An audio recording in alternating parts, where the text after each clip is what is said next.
Hello everyone, I am Dr. Mahima Upadhyay from the Gynae and Fertility Clinic, Anupram Healthcare, Agra. आज हम एक बहुत important topic के बारे में बात करेंगे, मेंस्ट्रुअल साइकिल के बारे में। बहुत सारी लड़कियां हैं जो प्यूबर्टी से अपनी रिप्रोडक्टिव एज में एंटर करती हैं और उनको नॉर्मल पैटर्न्स मेंस्ट्रुअल साइकिल के नहीं पता होते। उन्हें पता ही नहीं है कि क्या नॉर्मल है, क्या एबनॉर्मल है, कब उन्हें अपनी गायनेकोलॉजिस्ट से मिलना है या फिर कब उनको कोई परवाह करने की ज़रूरत नहीं है। तो मेंस्ट्रुअल साइकिल की कई सारी बातें हैं, जैसे कि मेंस्ट्रुअल साइकिल की लेंथ कितनी है, कितने टाइम का पीरियड है, 28 डेज का है, ज़्यादा का है या कम का है, और कितना फ्लो होना चाहिए, कितने दिन तक फ्लो होना चाहिए, अगर उसमें पेन हो रहा है तो पेन कितना तक नॉर्मल है और कितने पेन को आपको अपनी गायनेकोलॉजिस्ट को रिपोर्ट करना चाहिए।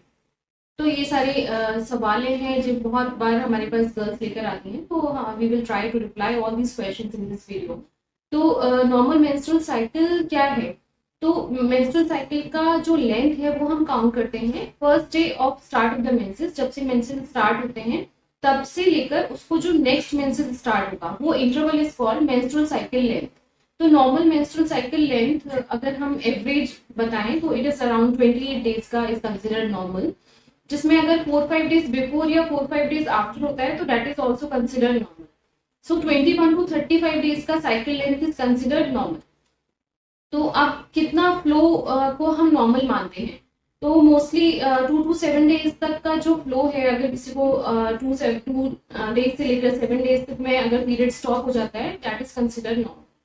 अगर 7-8 दिन के बाद भी अगर स्पॉटिंग रह रही है या ब्लीडिंग आ रही है तो ये नॉर्मल नहीं है और उस वक्त उस केस में हमें अपने गायनेकोलॉजिस्ट को मिलना है।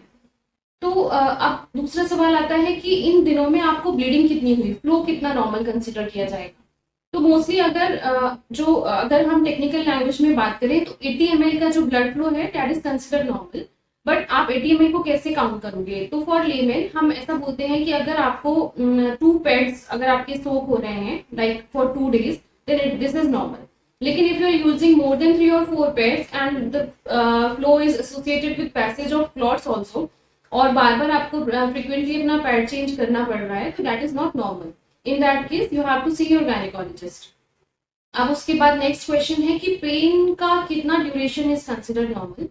तो पेन अगर यूजली पीरियड स्टार्ट होने से पहले कुछ घंटे पहले स्टार्ट हो या 1 डे बिफोर स्टार्ट हो रहा है and then after beginning of the menses within few hours settle हो जाता है या फॉर 1 डे में सेटल हो जाता है, तो ये नॉर्मल कंसिडर किया जाता है। बट अगर आपको throughout the menses pain बहुत ज्यादा है या उसके काफी दिन पहले से पेन स्टार्ट हो जाता है तो इसमें कुछ ना कुछ प्रॉब्लम्स हैं जरूर जो आपके इस पेन को इंक्रीज कर रही हैं। इन दैट केस ऑल्सो आपको अपने गायनेकोलॉजिस्ट से मिलना चाहिए। तो ये नॉर्मल मेंस्ट्रुअल साइकिल्स हैं और यूजली जो नॉर्मल मेंस्ट्रुअल साइकिल का जो रेगुलरिटी है या जो आपका जो सेट पैटर्न है that is different for every individual. किसी को 2 दिन ब्लीडिंग हो सकती है, किसी को 7 दिन हो सकती है, किसी का 24 डेज में रेगुलर माना जा सकता है, किसी का 32 डेज का रेगुलर हो सकता है, किसी का 30 डेज का हो सकता है। So this is the range you have to evaluate कि आपकी जो साइकिल का रेगुलर पैटर्न है वो क्या है।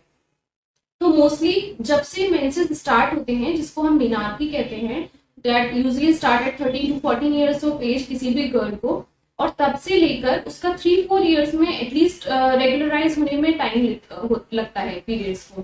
तो after 3 to 4 years if you are having a set pattern of your menstrual cycle, जो भी है वो आपके लिए सेट है and that is regular in that pattern, तो दिस इज एब्सोल्युटली नॉर्मल। लेकिन उसके अलावा कुछ भी हो रहा है, आपको जो मैंने भी बताया कि पेन ज्यादा हो रहा है या ब्लीडिंग ज्यादा हो रही है, पैसेज ऑफ क्लॉट्स भी हैं, या आपको फ्लो ज्यादा दिन तक रह रहा है, या साइकिल कभी 20 डेज की होती है, कभी 30 डेज की हो जाती है, कभी 10-15 डेज ओवरड्यू होती है, या इंटरमेंस्ट्रुअल स्पॉटिंग भी हो रही है, बीच बीच में आपको पीरियड्स के बीच में स्पॉटिंग आती रह रही है, तो इसमें से कोई भी चीज नॉर्मल नहीं है। In that case also you have to be aware और आपको जरूर अपनी गायनेकोलॉजिस्ट से मिलना है। इसके अलावा भी कई अगर आपके कोई और क्वेश्चंस हैं तो आप हमें इनबॉक्स कर सकते हैं, हम उनके रिप्लाई करेंगे। Thank you so much.